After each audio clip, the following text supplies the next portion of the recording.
Hello welcome to my channel. आज हम लोग इस वीडियो में क्लास 8 के chapter 1 crop production and management के एमसीक्यूज जो पार्ट 2 में है वो डिस्कस करेंगे। और पार्ट 1 में भी हमने एमसीक्यूज डिस्कस किए थे, उसका वीडियो आप चेक कर लीजिएगा। ये पार्ट 2 है जिसमें कि और सारे एमसीक्यूज हैं बेसिक से एडवांस लेवल तक के। यानी कि इस वीडियोस को करने के बाद, देखने के बाद आपके true false, very short answers, fill up सब कुछ कवर हो जाएगा। सो मैक्सिमम आपके 50 to 60 मार्क्स क्वेश्चन पेपर के कहीं नहीं गए। तो जल्दी से स्टार्ट करते हैं। और हाँ, चैनल को सब्सक्राइब नहीं किया है तो कर लीजिए, जिससे कि आपको आगे के नोटिफिकेशन वीडियोस के मिलते रहेंगे।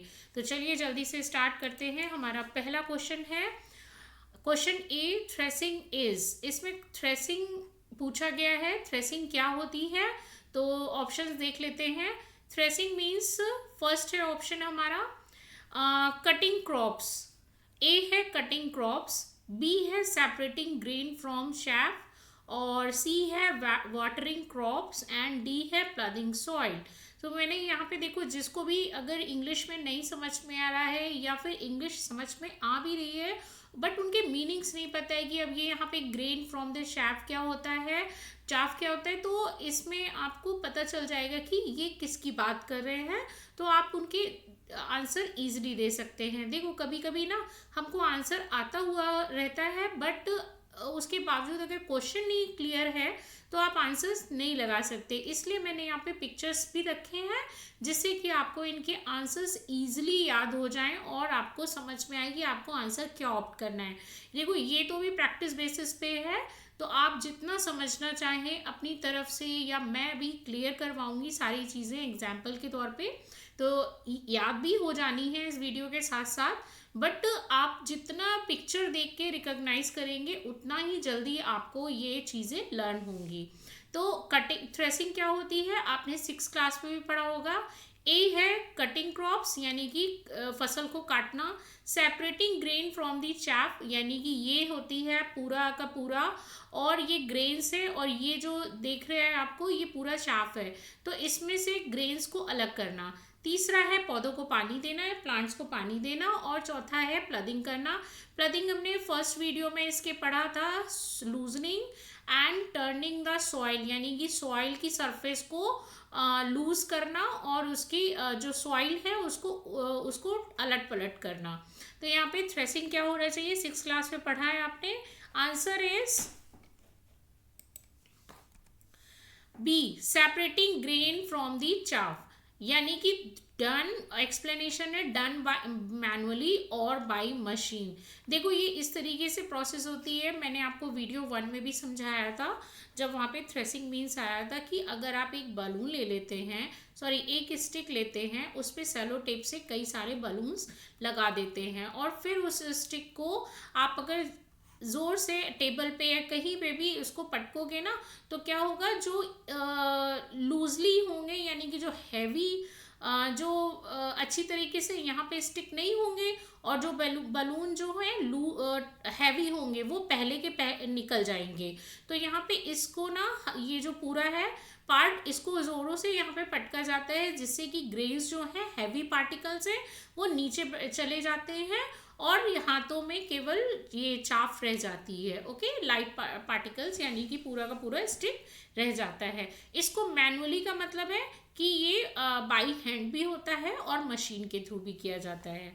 नेक्स्ट क्वेश्चन है, winnowing is use to. Winnowing क्या होती है, removes weeds, B separate heavier and lighter particles, C water crops, and D store grain. देखो रिमूव वीड्स, वीड्स हमने पहले पार्ट में डिस्कस किया हुआ है। Weeds are the unwanted crops और प्लांट। ये जो यहाँ पे जैसे आपकी कोई भी क्रॉप आपको करनी है उसके साइड में जो भी अनवांटेड प्लांट्स होते हैं उनको वीड्स कहते हैं। Separate heavier and lighter particles, हमें मतलब जो भारी और हल्के पार्टिकल्स हैं उनको अलग करना। सी है पौधों को पानी देना, और डी है क्रॉप्स, सी है क्रॉप्स को पानी देना, डी है स्टोर ग्रेन्स यानी कि जो भी अनाज के दाने हैं उनको स्टोर करना। तो विनोविंग आपने 6 क्लास में भी पढ़ा है। ये देखिए this is a right answer, B is a right answer, winnowing. Separate heavier and lighter particles means, देखिए यहाँ पे जैसे ये हस्क के साथ ना ग्रेन्स हैं, यानी कि गेहूं में कुछ हल्के पार्टिकल्स की मिक्सचर है, तो उसको क्या करते हैं यहाँ पे ये जो लेडी है ये सारे पार्टिकल्स को नीचे की तरफ गिरा रही है। तो ये जो हल्के पार्टिकल्स होंगे वो विंड की डायरेक्शन में दूसरी तरफ गिरेंगे, और जो हैवी पार्टिकल्स होगा वो नीचे की तरफ यहाँ पे बैठ जाएगा, यानी कि नीचे की तरफ गिरेगा। और जो लाइट पार्टिकल्स हैं वो विंड की डायरेक्शन में दूसरी जगह जाके गिरेंगे। इसको क्या बोलते हैं? विनोइंग। ठीक है, बहुत से बच्चों को नहीं समझ में आता है, मैंने इसीलिए यहाँ पे इमेजेस रखी हुई है जिससे कि आपको इजीली माइंड में रहे कि विनोविंग क्या होती है। राइट, अगर आपको अभी भी याद नहीं हो रहा है तो विनोविंग, विनोविंग डब्लू से स्टार्ट है तो यहाँ पे विंड से कर लीजिए। मतलब विनोविंग किसकी हेल्प से होता है? विंड की हेल्प से। तो विंड जब आपको याद आएगा ना तो आप इजीली यहाँ पे इस पिक्चर को रिमाइंड कर लोगे, रिकॉल कर लोगे और आपको याद हो जाएगा, विंड यानी कि विनोविंग। राइट, नेक्स्ट है question, which of the following is an agricultural practice. इसमें से एग्रीकल्चरल यानी कि कृषि की क्रियाकलाप क्या है? ए है कुकिंग, और बी है कल्टीवेशन, सी है क्लीनिंग, डी है राइटिंग। देखो मैंने कल्टीवेशन में पिक्चर इसलिए रखा है क्योंकि बाकी के 3 टर्म्स जो हैं वो आपको बताने की ज़रूरत नहीं है। कुकिंग मीन्स पकाना, खाना पकाना। बी कल्टीवेशन, कल्टीवेशन मीन्स होता है कि स्टार्टिंग से यानी कि सीड सो करने से लेकर सीड सोइंग से और सारे स्टेप्स पूरे करने के बाद जब यहाँ पे हार्वेस्टिंग होती है, ठीक है, तो ये पूरे स्टेप आते हैं कल्टीवेशन में।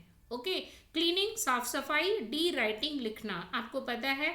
तो इनमें से कौन सी एग्रीकल्चरल प्रैक्टिस हुआ? Yes, cultivation. अभी मैंने आपको बताया सीड सो करने से यानी कि बीज बोने से लेके हार्वेस्टिंग मतलब आपकी फसल कटने तक सारे के सारे स्टेप्स किस में आते हैं? कल्टीवेशन में। तो it includes all farming activities. Right, see यहाँ पे एक्सप्लेनेशंस भी हैं जिससे कि आप अपने नोट्स बना सकते हैं, वेरी शॉर्ट आंसर्स लिख सकते हैं, शॉर्ट आंसर्स में भी इनको इंक्लूड कर सकते हैं। और ये चीज़ें, ये टर्म्स मैं इसलिए बता रही हूँ जिससे कि अगर आपको आप डिफाइंस वगैरह नहीं भी याद है प्रॉपरली, बट आप इन पिक्चर्स की हेल्प से उनके लैंग्वेज बना के अपने आंसर्स लिख सकते हो।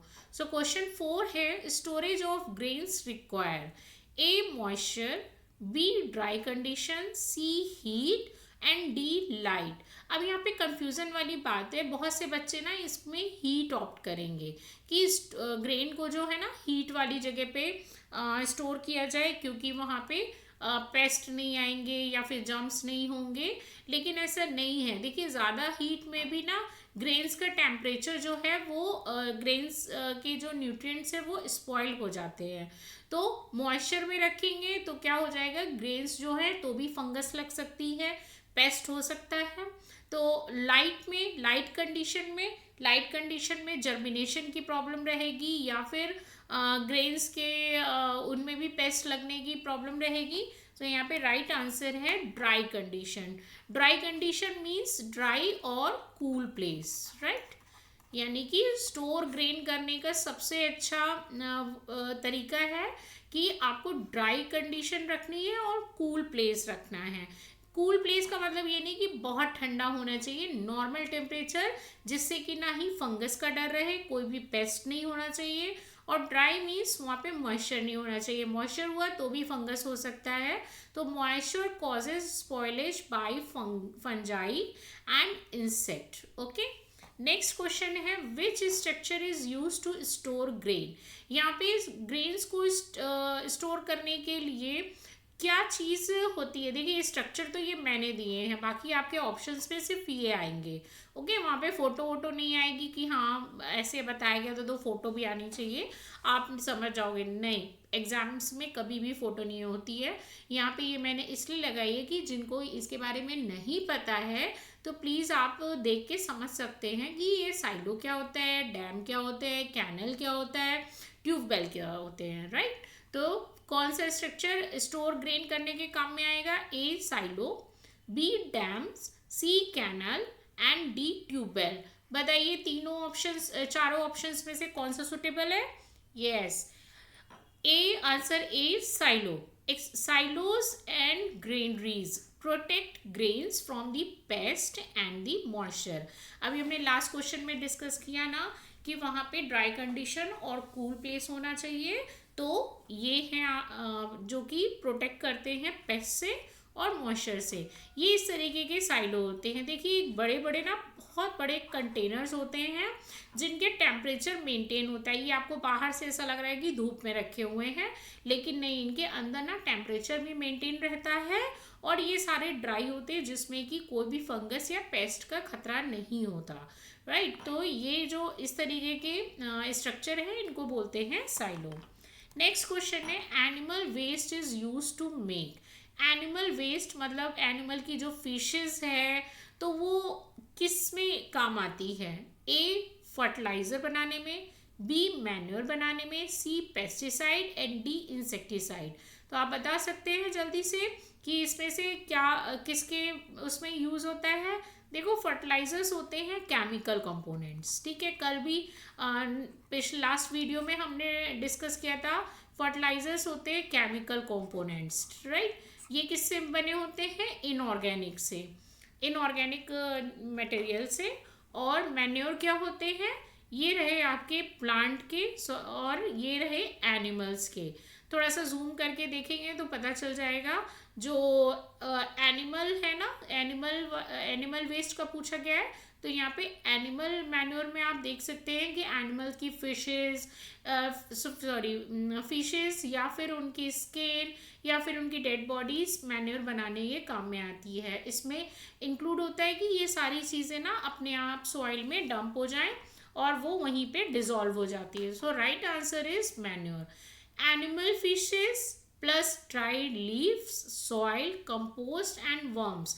आप देख सकते हो ये इस तरीके का मैन्योर है। ये एक प्रॉपर मैन्योर है जिसमें कि ना थोड़े से वर्म्स भी होते हैं, जैसे अर्थवॉर्म। क्या बोला जाता है उसे? Farmers friends. अर्थवॉर्म को फार्मर्स फ्रेंड बोलते हैं क्योंकि ये सॉइल को पोरस बनाते हैं जिससे कि सॉइल में गैस एक्सचेंज इजीली रहे, ओके। और पानी के लिए भी इनको स्पेस मिलता रहे रूट्स को, तो ये फार्मर फ्रेंड्स होते हैं। अब मैन्योर में यहाँ पे देखो सॉइल में ना हर चीज़ डिजॉल्व है। एनिमल फिशेस यानी कि जानवरों का जो मल होता है वो भी, ड्राइड लीव्स जो पत्ते पौधे सूख जाते हैं वो भी यहीं पे डिजॉल्व हो जाते हैं। कॉम्पोस्ट मतलब जो सब्जी या वेजिटेबल और फ्रूट्स के छिलके वगैरह हैं या सड़ गल गए हैं वो भी इनमें डिजॉल्व हो जाता है, तो इसको बोलते हैं ऑर्गेनिक मैन्योर, ओके। नेक्स्ट है the modern method of irrigation. Irrigation मैंने कल बताया था, इरिगेशन मीन्स सिंचाई, ओके। इरिगेशन लास्ट वीडियो में बताया, इरिगेशन मीन्स सिंचाई, क्रॉप्स को पानी कैसे दिया जाता है उसको इरिगेशन कहते हैं। तो ऑप्शन है ए, कैनाल के थ्रू, बी, टैंक, सी, ड्रिप सिस्टम या डी, वेल। मॉडर्न मेथड पूछ रहे हैं, ध्यान रखिएगा ये सारे सिस्टम ही इरिगेशन के अंदर आते हैं, बट आपको मॉडर्न मेथड पूछा गया है तो आप कौन सा आप करेंगे? आंसर है सी, ड्रिप सिस्टम। ड्रिप सिस्टम एक ऐसा सिस्टम है, ये इस तरीके से कि एक जगह पानी जो है वो कहीं स्टोर होता है, उसके बाद उसको पंप के थ्रू जहाँ जहाँ उनकी वो वैलीज हैं जहाँ पे सीड सो किए गए हैं उनकी लाइंस में पाइप ऐसे रखे जाते हैं और उन पाइप्स के थ्रू ही जहाँ जहाँ प्लांट्स हैं वहीं पे ही उनको पानी दिया जाता है। तो ये इस तरीके से मैक्सिमम पानी जो है बचाया भी जाता है कि वो कहीं इधर उधर अननेसेसरी वेस्ट नहीं हो रहा है। प्रॉपर जहाँ पे क्रॉप है ना सिर्फ वहीं पे ही पानी जाएगा, ओके। इस सिस्टम को ड्रिप सिस्टम कहते हैं। नेक्स्ट है which of the following is a correct sequence of agricultural practices. मतलब एग्रीकल्चर कृषि में जो भी करेक्ट सीक्वेंस है उसको आप देखिए। ऑप्शन ए है sowing, plotting, harvesting, irrigation. B है plotting, sowing, irrigation, harvesting. C है इरिगेशन, प्लॉटिंग, सोइंग, हार्वेस्टिंग, या डी है सोइंग, इरिगेशन, प्लॉटिंग, या हार्वेस्टिंग। अच्छा, करेक्ट सीक्वेंस लगाने से पहले इनके टर्म समझ लीजिए। सोइंग मतलब पहला होता है सोइंग, बीज को बोना। प्लदिंग मतलब कल भी बताया, लास्ट वीडियो में भी बताया आपको कि जो भी सॉइल है आपकी फील्ड में उसको अलट पलट करके टर्न करके उसको लूज बनाना, यानी कि उसके न्यूट्रिएंट्स जो हैं वो मेंटेन रहें। हार्वेस्टिंग टर्म है जब आपकी पूरी क्रॉप जो है वो मैच्योर हो जाती है तो उसे कट कर लिया जाता है और फिर सेल आउट के लिए प्रिपेयर करते हैं। नेक्स्ट है इरिगेशन। इरिगेशन मतलब सिंचाई। तो अब मैंने हिंदी में भी इसको आपको बता दिया है, तो इस आप इजीली इनको टर्म्स में रख सकते हैं। तो एग्रीकल्चर के क्रॉप को ग्रो कराने के लिए सबसे पहले क्या होना चाहिए भाई, यहाँ पे सबसे पहले है ploughing. Option B is a correct answer, क्योंकि सबसे पहले होता है प्लदिंग। हमको पहले सॉइल को प्रिपेयर कराना है। अगर वो स्मूथ सरफेस है तो हम क्या करते हैं, उसको पहले उसके न्यूट्रिएंट्स जो हैं वो नीचे से ऊपर की तरफ लेके आते हैं, तो टर्निंग और लूजनिंग ऑफ सॉइल करते हैं। फिर नेक्स्ट आता है सोइंग। हम फिर उसके बाद क्या करते हैं, सीड सो करते हैं, बीजों को बोते हैं, राइट। फिर उसके बाद क्या करते हैं, जब बीज बो दिए फिर पानी स्प्रेड करते हैं, पानी देते हैं, पानी इसको इरिगेशन कहते हैं। और फिर पूरी तरह जब क्रॉप्स आ जाती है, उग जाती है, पक जाती है, उसके बाद हम क्या करते हैं, हार्वेस्टिंग मतलब उसको फसल को काटना। तो collection of the crops after maturing, तो उसको क्या बोलते हैं, harvesting. So this B is a correct answer, ploughing, sowing, irrigation, harvesting. This is a proper order followed by the farmers. इनमें से एक भी स्टेप उधर हुआ। अब आप समझ लीजिए, आपने यहाँ पे प्लदिंग तो कर दी, ठीक है, सीड सो करना ही भूल गए, पानी दिए जा रहे हैं, इरिगेशन कर दिया पहले से ही, या इरिगेशन आपने सीड सो नहीं किया, इरिगेशन कर दिया, तो फिर भैया हार्वेस्टिंग किसकी करेंगे, राइट ना। तो एक भी स्टेप अगर इधर उधर हुआ, और बाय द वे आपने प्लदिंग कर दी, सीड भी सो कर दिया, पानी देना भूल गए, फिर क्या होगा, क्या सीड जर्मिनेट करेगा, नहीं ना। इसलिए यहाँ पे एक सीक्वेंस, देखिए हर चीज़ का यहाँ पे प्रॉपर प्रोसीजर होता है, प्रोटोकॉल होता है, उसे ही फॉलो करना होता है। सो नेक्स्ट क्वेश्चन है, why is ploughing important before sowing. अब आता है मेन क्वेश्चन। ये आपको आपके वेरी शॉर्ट में भी मिल सकता है और शॉर्ट आंसर्स में भी मिल सकता है, सो प्लीज़ इसको अच्छे से करिए। ऑप्शन ए है टू किल द इंसेक्ट। मतलब प्लदिंग क्यों करनी चाहिए, प्लदिंग क्या था, फिर से रिकॉल करिए, loosening and turning of soil, right. अगर जिसने भी मेरा लास्ट वीडियो इसका फर्स्ट पार्ट देखा है उसको पक्का पता होगा प्लदिंग क्या है। तो loosening and the turning of soil, जिसमें कि सॉइल को नीचे की सरफेस से ऊपर लाया जाता है, ठीक है, उसको अलट पलट किया जाता है जिससे कि उसके न्यूट्रिएंट्स जो है वो बैलेंस हो जाए। टू किल द इंसेक्ट, ऐसा क्यों किया जाता है, to kill insect. B, to loosen soil for root growth. C है to store water and D है टू रिमूव क्रॉप। बताइए जल्दी से सही आंसर क्या होना चाहिए। Yes, answer is B, to loose soil for root growth. देखो अगर सॉइल ना ऐसे सरफेस पे सीधी ऐसे इस तरह से जो दिखाई गई है इस तरह से रहेगी, तो आप अगर सीड सो भी कर दोगे ना तो भी ज़रूरी नहीं है कि उससे जर्मिनेट हो जाए। क्यों, क्योंकि उसकी रूट्स को ना प्रॉपर स्पेस ही नहीं मिल पाएगा। अब अगर सॉइल आपकी इस तरीके की है, यानी कि उसमें एरिएशन हो गया है, पोरस हो गई है, और सारे न्यूट्रिएंट्स भी जो नीचे दबे हुए थे ना नीचे की सरफेस पे वो भी ऊपर आ गए हैं, तो आप सीड जब सो करोगे ना तो इसे प्रॉपर न्यूट्रिएंट मिलेगा और इसकी रूट को भी जर्मिनेट होने के लिए स्पेस मिलेगा, वाटर मिलेगा, एयर मिलेगी, तो और फिर ये प्रॉपर जर्मिनेट हो सकता है। तो loose soil improves aeration to proper the circulation of air and nutrient absorption, right. So this is a correct answer. Next question है, excess use of fertilizers leads to। अगर आप अपनी क्रॉप में access use करते हैं fertiliser का तो क्या होगा, सबसे पहले रिकॉल करिए, for what are the fertilizers. Fertilizers are the chemical components, right. Chemical components. क्या होते हैं? Chemical components which is made up of inorganic substance, जो कि क्रॉप्स की ग्रोथ के लिए ऐड किए जाते हैं, राइट। अब इनके एक्सेस यूज से क्या होता है? ऑप्शन देखिए, सॉइल फर्टिलिटी इंक्रीजेस, सॉइल की फर्टिलिटी को इंक्रीज करता है।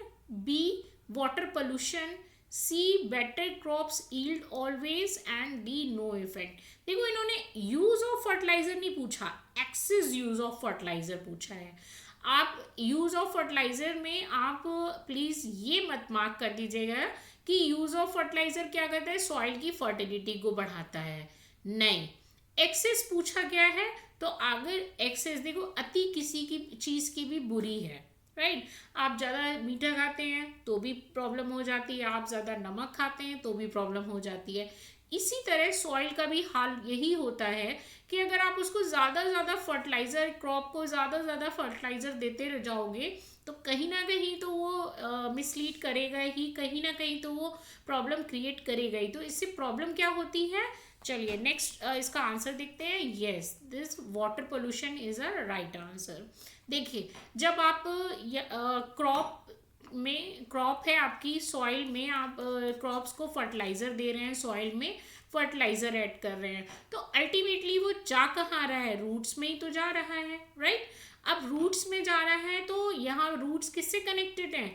वाटर सिस्टम से, जहाँ से कि भी पानी आ रहा है। तो ये सीप मेथड के थ्रू अल्टीमेटली पानी में ही तो पहुँच रहा है, क्योंकि आप जो पानी यूज़ कर रहे हैं वो भी कहीं ना कहीं सरफेस से ही तो आ रहा है, ग्राउंड से ही तो आ रहा है। तो ये सीप होके फर्टिलाइजर्स अल्टीमेटली कहाँ पहुँच रहे हैं? ग्राउंड में। और ग्राउंड में कहाँ मिक्स हो रहे हैं? वाटर में। सो केमिकल्स कैन सीप into the water bodies. Okay, अगर नहीं क्लियर हो रहा है तो प्लीज़ मुझे कमेंट बॉक्स में लिखना, मैं एक वीडियो और बनाऊंगी जिससे कि आपको ये मेथड सारे के सारे फिर से क्लियर हो जाएंगे। नेक्स्ट क्वेश्चन है, crop rotation helps in.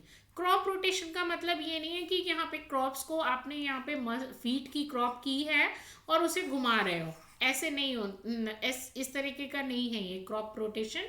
Crop rotation का मीन ये है कि एक बार अगर आपने यहाँ पे इसी एक फील्ड में वीट कर ली, वीट की क्रॉप की, तो आप सेकेंड टाइम दूसरी वेजिटेबल की क्रॉप करेंगे, राइट, वेजिटेबल।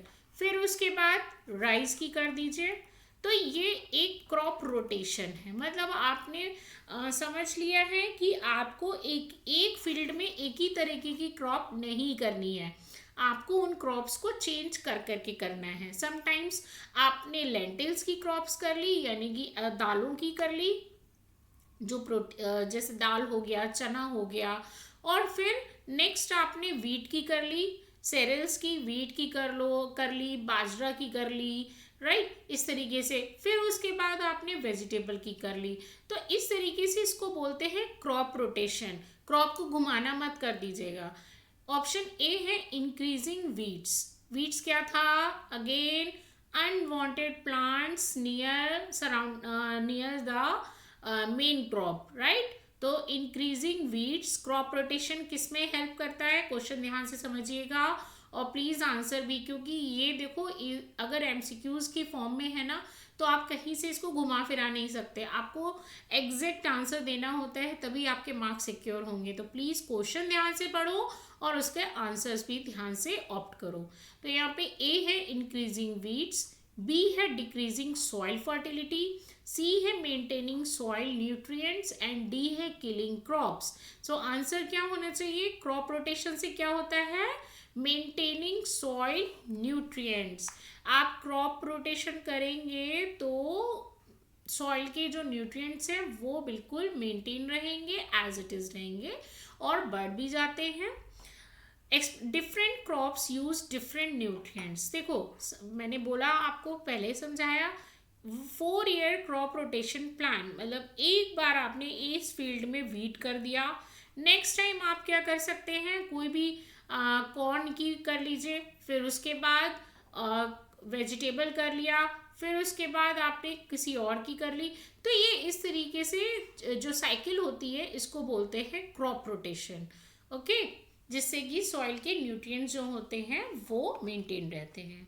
नेक्स्ट है drip irrigation is useful because drip irrigation अभी मेथड देखा था जिसमें कि जहाँ जहाँ प्लांट्स होते हैं उनको ट्यूब्स उन्हीं के पास ट्यूब्स लेके जाते हैं वाटर ट्यूब्स और पर्टिकुलरली उन्हीं को ही पानी उनके रूट्स तक दिया जाता है ओके तो इसको यूजफुल क्यों है ऑप्शन देखिए uses more water B save water C increases weeds and D needs more labour so अगर आपने ये सिस्टम समझ लिया है इजी वे में तो आप इसका आंसर लगा सकते हैं so answer is save water right drip system क्या है कोई एक वाटर बॉडी से पर्टिकुलरली प्लांट्स के पास में जाके पाइप को फिक्स कर देते हैं और उससे उसकी रूट्स में डायरेक्टली वाटर देते हैं तो इसको क्या बोलते हैं drip system water is delivered directly to roots okay so next question है which pest damages stored grain इनमें से पेस्ट कौन सा पेस्ट है जो स्टोर्ड ग्रेन को डैमेज करता है यानी कि खराब करता है सबसे पहले पेस्ट समझ लो क्या है पेस्ट क्या होते हैं देखो एक होता है पेस्टिसाइड्स मैंने कल दोनों में डिफरेंस बताया था पेस्ट और इंसेक्ट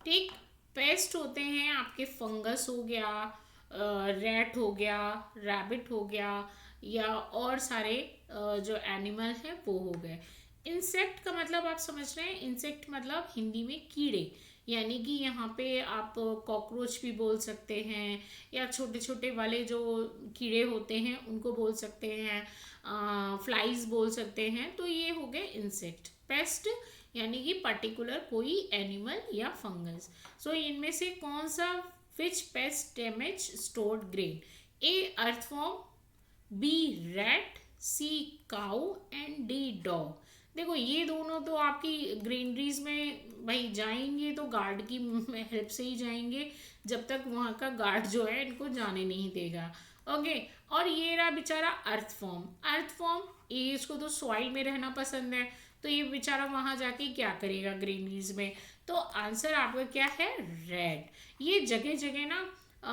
आपको पता है कि ये छोटे छोटे अपने होल बरो बनाते हैं और कहीं पे भी होल बना के उसमें घुस के रहने लगते हैं और इस तरीके से जहाँ पे भी आपके ग्रेन्स रखे होंगे तो उसको खाना शुरू कर देते हैं और जहाँ तक सबको पता होना चाहिए कि इनके जो ये टीथ है ना ये बहुत ही स्ट्रॉन्ग होते हैं जिससे कि ये किसी भी चीज़ को काट सकते हैं रिमेंबर वो लाइन वाली स्टोरी जिसमें कि वो जाल में फंस जाता है तो चूहा ही उसकी हेल्प करता है तो सबसे ज़्यादा ग्रेन को नुकसान कौन करता है हमारे पेस्ट तो ये पेस्ट में हमारे ये मूषक साहब आते हैं राइट चूहा नेक्स्ट है which condition is necessary for storing grain so A है मॉइस्ट एनवायरमेंट बी है हाई टेम्परेचर एंड सी है dry and cool place and D है वेट स्टोरेज इसको हमने पहले भी डिस्कस किया हुआ है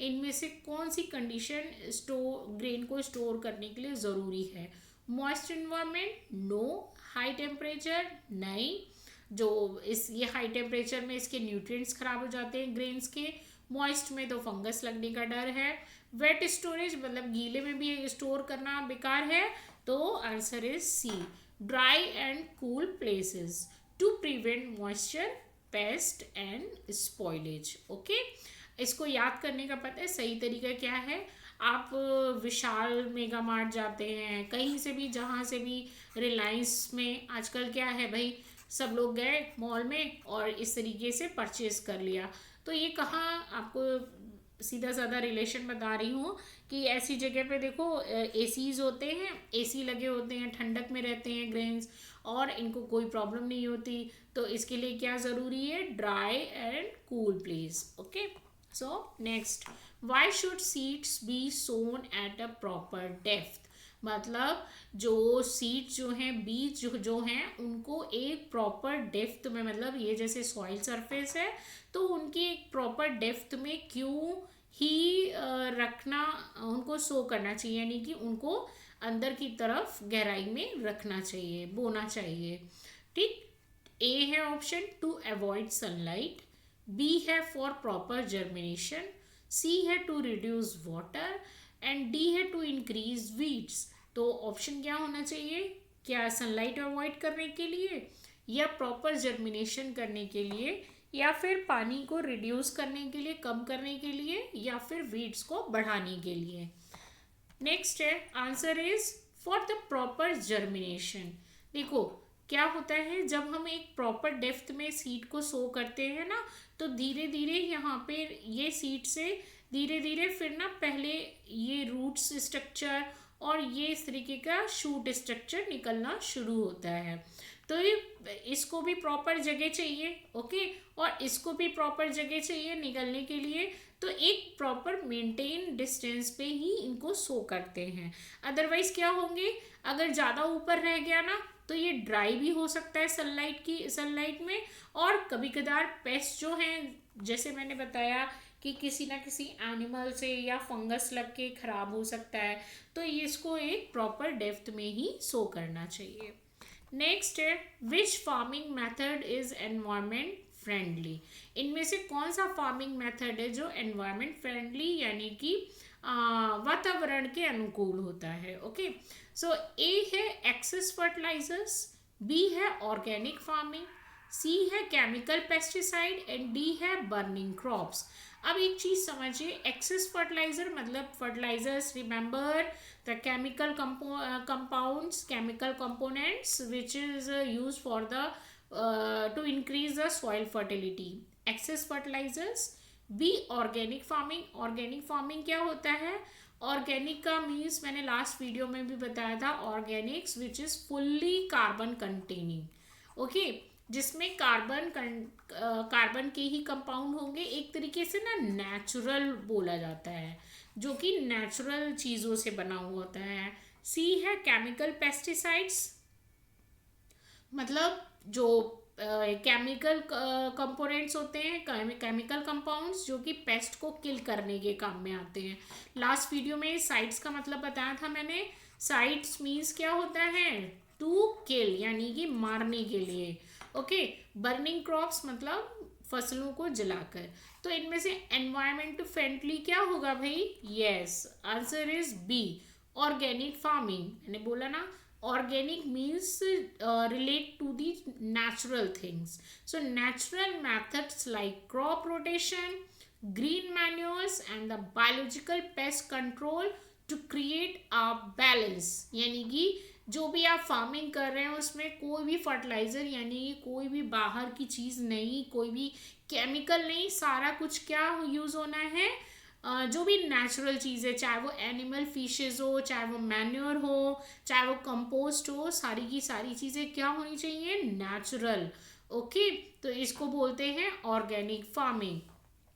so thank you so much for watching this video. अगर इनमें से कोई भी चीज़ आपको क्लियर नहीं हुई है तो प्लीज़ मुझे कमेंट बॉक्स में लिखिए, और अगर आप इस वीडियो को एक बार और देखेंगे ना तो आई थिंक इसके पूरे के पूरे एस्पेक्ट्स जो हैं वो आपको क्लियर हो जाएंगे। जितने भी टर्म्स हैं वो मैंने एक्सप्लेन कर दिए हैं, तो ऐसा कुछ भी नहीं है कि अभी भी आपका कुछ रह गया हो। और इसको बार बार रिकॉल करते रहिए, जिससे कि आपके जितने मार्क्स आते हैं, कितने मार्क्स का क्वेश्चन भी आएगा, चाहे वो 40 से लेके 50 तक, इसमें आपके MCQs, true false, fill ups, very short और शॉर्ट आंसर्स डेफिनेटली कवर हो जाएंगे। और प्लीज़ चैनल को सब्सक्राइब करिए और शेयर भी करिए, जिससे कि आपके फ्रेंड्स भी इसका बेनिफिट उठा सकें और वो भी कंपटीशन के लिए अच्छे से प्रिपेयर करें। देखिए कंपटीशन में ना, रेस में ना अकेले दौड़ने में मज़ा नहीं आता। कंपटीशन तब मज़ा आता है जब कंपटीशन टफ हो। तो टफ कैसे बनेगा? जब आप भी तैयारी करोगे और आपके साथ वाला भी तैयारी करेगा, और दोनों में जब कंपटीशन होता है ना तो उसे फ्रूटफुल कंपटीशन कहते हैं। तो इसलिए जल्दी से चैनल को सब्सक्राइब करो, जिससे कि आपके आगे के भी आपको नोटिफिकेशन मिलते रहें। Thank you so much for watching this video.